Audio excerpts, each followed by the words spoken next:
Welcome to Ridhima kitchen. வாங்க இன்னைக்கு நம்ம வீட்டில் ஒரு தேங்காய் பாயசம் பார்க்கலாம். நான் வந்து 1 ஸ்பூன் பச்சரிசி அதில் போட்டுட்டேன். ஊற வச்சுருந்தேன் நான் ஒரு 2 மணி நேரம்.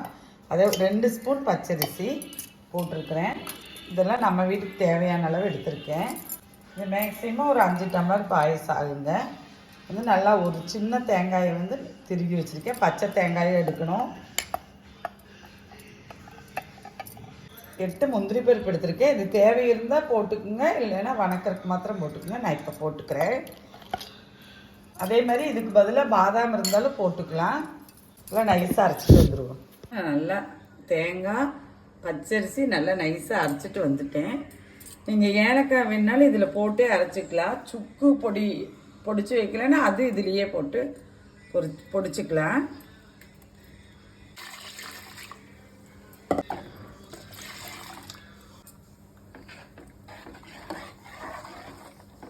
நல்லா இடையில நல்லா கிண்டி விடணுங்க.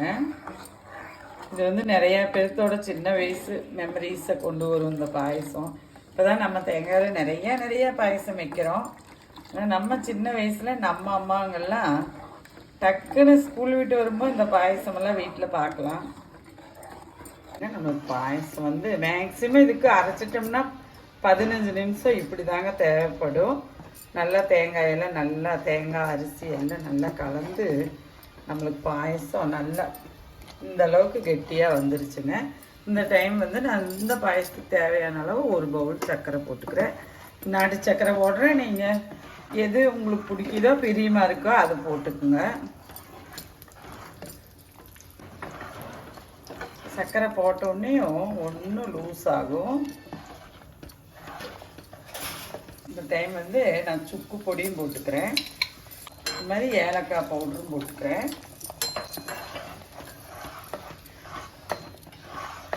விருப்பப்படுறவங்க தேங்காய் கூட பொடியாக கட் பண்ணி எண்ணெயில் ரோஸ்ட் பண்ணி போடலாம். நான் வந்து இப்போ வந்து சாதாரண நம்ம பாயசத்துக்கு போடுற முந்திரி பருப்பு திராட்சையும் போடுறேன்.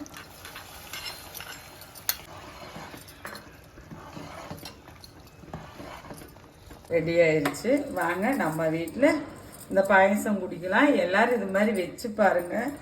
வச்சு குழந்தைகளுக்கு கொடுங்க.